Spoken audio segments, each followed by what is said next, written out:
تو یکم مئی کو ہمارے ہاں مزدور ڈے منایا جاتا ہے۔ میں انشاءاللہ اس مختصر وقت میں قرآن و حدیث سے مزدور کی حیثیت کو عرض کروں گا کہ آپ صلی اللہ علیہ وسلم نے مزدور کو کیا اہمیت دی اور ہمارے معاشرے میں مزدور کا کیا کردار ہے، اور اس کی ہمارے اس دنیا میں یکم مئی کو کیوں آغاز کیا گیا اور کون سی جگہ سے آغاز کیا گیا، یہ بہت ساری باتیں ہیں۔ میں کوشش کروں گا اس حوالے سے اس مختصر وقت میں اپنی بات کو آپ و احباب کی خدمت میں عرض کر سکوں، اور اسلام سے پہلے مزدور کی کیا حیثیت تھی اور اسلام آنے کے بعد مزدور کی کیا حیثیت ہے، اور اس وقت ہمارے معاشرے میں مزدور کی کیا اہمیت ہے۔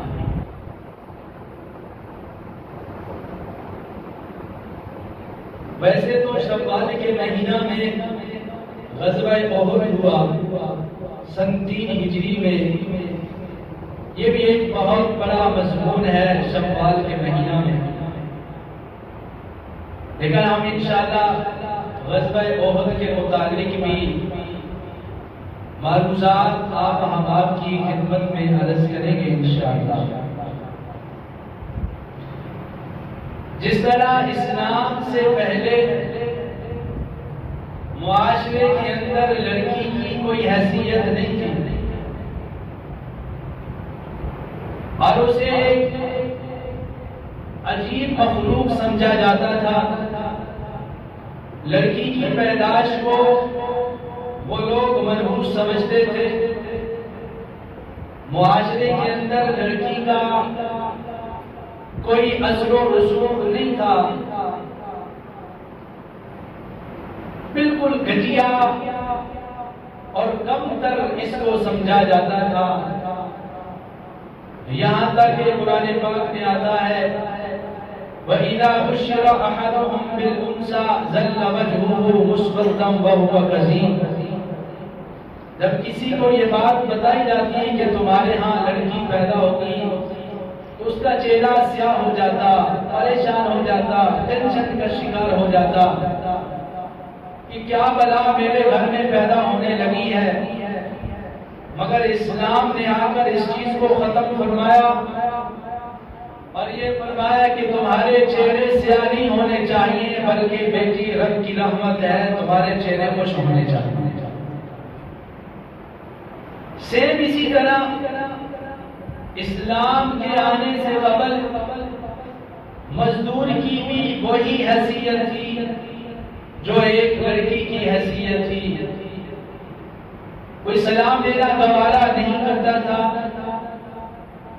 کوئی اپنے پاس بٹھا کر کھانا کھلانا نہیں پسند کرتا تھا،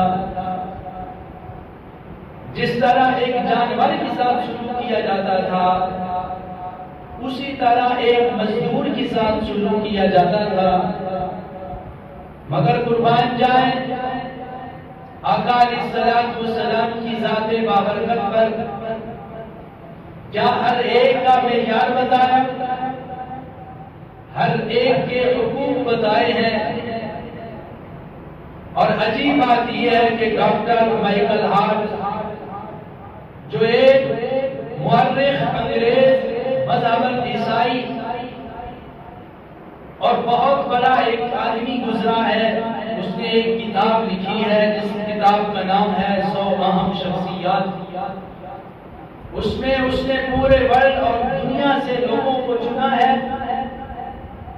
اور چننے کی تعداد 100 ہے، اور اس میں جناب سیدنا فاروق اعظم کا بھی ذکر ہے، جناب سیدنا حضرت موسیٰ علیہ السلام کا بھی ذکر ہے، جناب سیدنا حضرت عیسیٰ علیہ السلام کا بھی ذکر ہے، دنیا کے بڑے بڑے پائے کے مگر جو بات میں آپ سے عرض کرنا چاہتا ہوں وہ یہ ہے کہ ڈاکٹر مائیکل ہارٹ کی یہ کتاب 100 اہم شخصیات، سب سے پہلے جس ہستی کا ذکر ہوا ہے وہ سرکار دو عالم علیہ السلام کا نام۔ مائیکل ہارٹ سے سوال کیا گیا، مذہباً آپ عیسائی ہیں، حضرت عیسیٰ کو مانتے ہیں، چاہیے تو یہ تھا کہ حضرت عیسیٰ علیہ السلام کا ذکر پہلے نمبر پر آتا، لیکن آپ نے مسلمانوں کے پیغمبر کا نام پہلے نمبر پر لکھا ہے، اس کی کیا وجہ ہے؟ وہ کہتا ہے بڑا عجیب اس نے جواب دیا ہے۔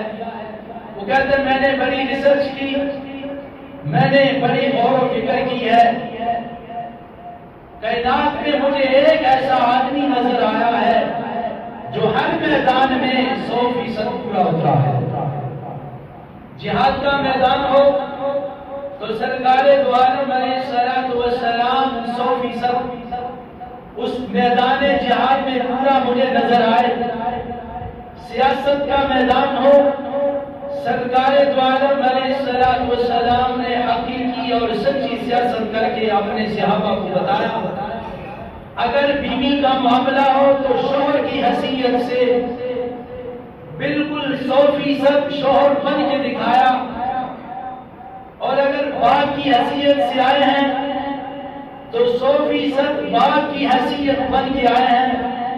تو دنیا میں کوئی ایسا میدان نہیں کہ میدان ہو حضور نہ ہو، یا حضور ہو تو 100% پورے نہ اترے۔ میں نے پوری دنیا میں آقا علیہ السلام سے بڑھ کر کسی بندے کو نہیں دیکھا۔ یہ ہمارے نبی کا اعجاز ہے، یہ ہمارے نبی کا اعزاز ہے۔ میں نہیں کہہ رہا، صحابہ نہیں کہہ رہے، اہل بیت نہیں کہہ رہے، یہ وہ مائیکل ہارٹ کہہ رہا ہے جو مذہباً عیسائی ہے۔ بات تو وہ یہ ہے کہ جو غیر تعریف، اور اس میں کوئی شک کی بات نہیں ہے، کوئی مانے یا نہ مانے اس کی مرضی کی بات ہے۔ حقیقت یہی ہے، رب ذوالجلال کے بعد کائنات میں جو ہستی ہے وہ سرکار دو عالم علیہ السلام کی ذات بابرکت ہے۔ ہمارے اسلام کی یہ خوبی ہے، الحمدللہ ہمیں فخر ہے اور اعجاز ہے اور ناز ہے کہ ہمارے اسلام کی یہ خوبی ہے۔ عبادات میں چلے جاؤ، اعتقادات میں چلے جاؤ، معاملات میں چلے جاؤ، معاشرت میں چلے جاؤ، دنیا کے کسی میدان میں چلے جاؤ، آپ کو آپ کا مذہب، آپ کو آپ کا اسلام سنہری اصول دیتا ہے۔ لینا آپ نے ہے اور میں نے ہے۔ وجہ کیا ہے؟ مذاہب تو اور بھی ہیں، آسمان ہے، آسمان سے ہمارا ایک مذہب نہیں آیا، حضرت موسیٰ کا آسمان سے، جسے یہودی مذہب کہا جاتا ہے۔ عیسائی مذہب بھی اوپر سے آیا ہے، عیسائی مذہب کہا جاتا ہے، مذہب اسلام بھی آیا ہے۔ وجہ کیا ہے؟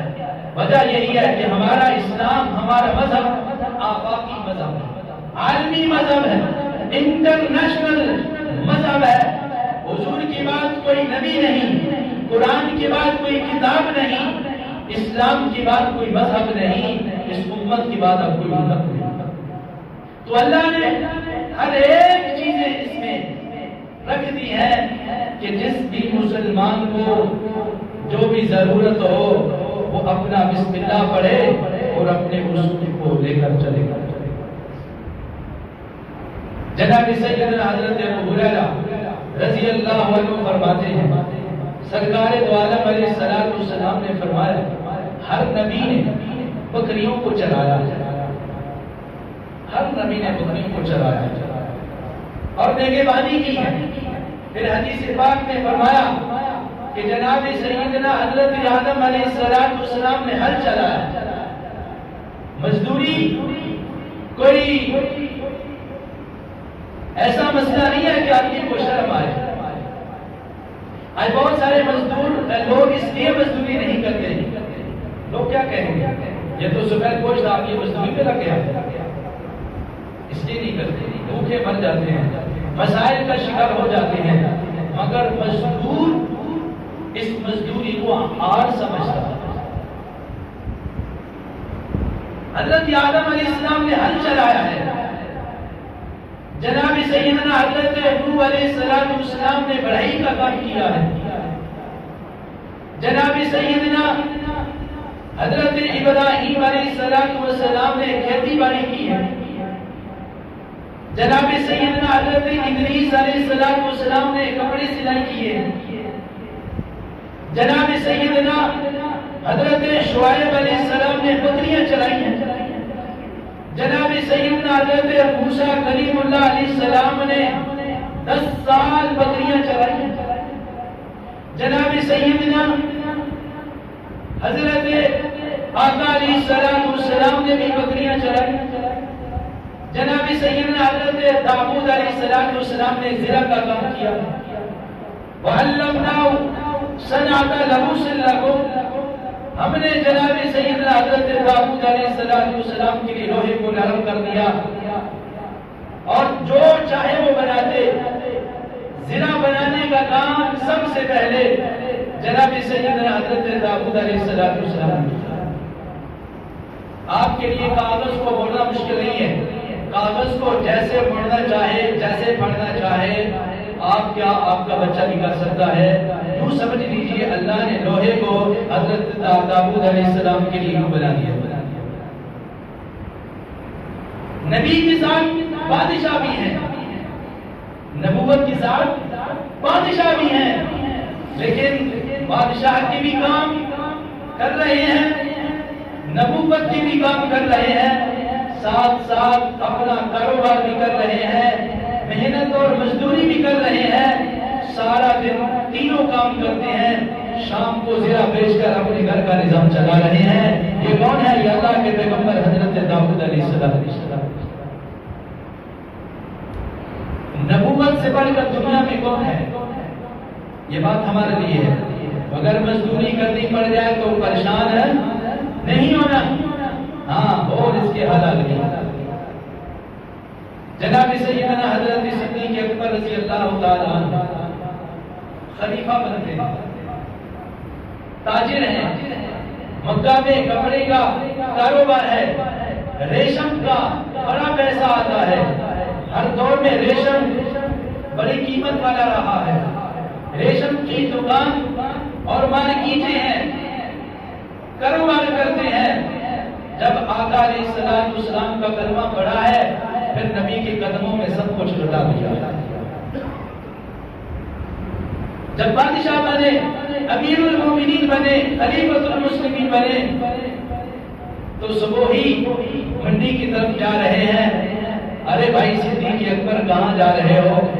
کہا کہ بھئی بادشاہ تو وزیر اعظم، امیر المومنین، خلیفۃ المسلمین، خلیفہ اول بلا فصل تو بنا دیا ہے، تو میں نے بچوں کا پیٹ بھی تو پالنا ہے، منڈی جا رہا ہوں، مکہ کی منڈی میں جا رہا ہوں، تیاری کروں گا۔ کہا کہ جناب عمر ہے، جناب علی ہیں، آپ تشریف لے جائیں، ہم آپ کی تنخواہ مقرر کرتے ہیں۔ آپ واپس تشریف لائے، آپ امور سلطنت کے کام کیجئے۔ کابینہ بیٹھ گئی، صحابہ کرام کا جمع غفیر ہے، تنخواہ مقرر کرو۔ مدینہ کے امیر المومنین کی، عائشہ کے بابا کی، حضور کے پہلے خلیفہ کی، لو جی مشورہ شروع ہونے لگا جی کتنی تنخواہ مقرر ہونی چاہیے؟ صدیق اکبر انہیں کہتے ہیں جتنی مزدوری کی تنخواہ ہے۔ کون مقرر کرے؟ عجیب بات کی ہے۔ کہا حضرت ابو عبیدہ ہے۔ یہ ابو عبیدہ یہ وہ صحابی ہیں جنہیں حضور علیہ السلام نے امین کا لقب دیا ہے، میری امت کا امین ہے، امین الامت ہے۔ اور میں یہاں پر ایک جملہ کہتا ہوں، ساری دنیا آقا کو امین کہتی ہے، ساری دنیا آقا کو امین کہتی ہے۔ قربان جاؤں ابو عبیدہ تو بنو جراح پر جو جنہیں آقا امین کہتی ہے، اور حضرت ابو عبیدہ یہ وہ صحابی ہیں، جنگ بدر ہو رہی ہے، پاک مقابلے میں کفر کی طرف سے آیا ہے، یہ آقا کی طرف سے ہے۔ باپ کو بڑا سمجھایا، باپ ٹکر نہ لے ہم سے، باپ نہیں مانا، بڑے محبت ہے۔ آپ بیٹھے ہیں، آپ اپنے والد سے کتنی محبت کرتے ہیں، آپ بیان نہیں کر سکتے، اظہار بھی نہیں کر سکتے. یہ وہ چیز ہے جو الفاظوں میں بیان نہیں کی جاتی. لیکن ابو عبیدہ بن الجراح نے آقا کی محبت کو دل میں پالا ہے اور اپنے باپ کا سر سے جڑا کیا. کون ہے سر؟ تو آپ نے فرمایا کہ انت امین، میری امت کا امین کون ہے؟ ابو عبیدہ بن الجراح. کہا حضرت یہ تنخواہ تھوڑی ہوگی، کہا تھوڑی ہوئی تو مزدور کی تنخواہ کو بڑھا دوں گا، لیکن اس وقت امیر المومنین کی تنخواہ اتنی ہو جتنی ایک مزدور کی. یہ فرق اس نے دیا ہے رسول علیہ السلام. جناب عمر ہیں رضی اللہ عنہ، مدینہ سے چلے ہیں، ملک شام جا رہے ہیں. دیکھو مزدور کی کیا حیثیت ہے، 22 لاکھ مربع میل کا بادشاہ ہے. میرے آقا فرماتے ہیں میرے بعد اگر کوئی نبی ہوتا تو عمر ہوتا. جس راستے سے عمر گزر جائے شیطان دفع ہو جاتا ہے. لیکن آج باری باری سوار ہو رہے ہیں، کبھی عمر سوار ہوتے ہیں، کبھی مزدور سوار ہوتا ہے، کبھی عمر کبھی مزدور. انصاف کی لائے دنیا میں کوئی ایسا بادشاہ جو اپنی سیٹ پر اپنے ملازم کو بٹھائے، اور بٹھانا تو بڑی دور کی بات ہے. وہ کہتا ہے میرے قریب ہی نہ، اپنے جراثیم آتے ہیں تیرا ہاتھ. اپنی داڑھی پر، اپنی اونٹنی پر حضرت عمر نے اپنے غلام اور اپنے مزدور کو بٹھایا ہے، اور یہ بتایا کہ مزدور کا بھی اس دنیا میں کوئی حق ہے، یہ بھی انسان ہے. اور عجیب بات یہ ہے جب بیت المقدس میں داخل ہوئے تو عجیب بات یہ ہے تو باری چلنے کی عمر کی تھی اور باری سوار ہونے کی غلام کی تھی. ارے عیسائی سر پکڑ کر بیٹھ گئے. یہ اوپر بیٹھنے والا بادشاہ ہے، لیکن ہماری کتاب یہ کہتی کہ بادشاہ پیدل چلے گا. سر پکڑ کر بیٹھ گئے. اور دنیا میں کون ایسا بادشاہ ہے جو اپنے نوکر کو اپنی سیٹ پر بٹھائے، سر پکڑ کر بیٹھ گئے؟ عمر، میری کتاب یہ کہتی ہے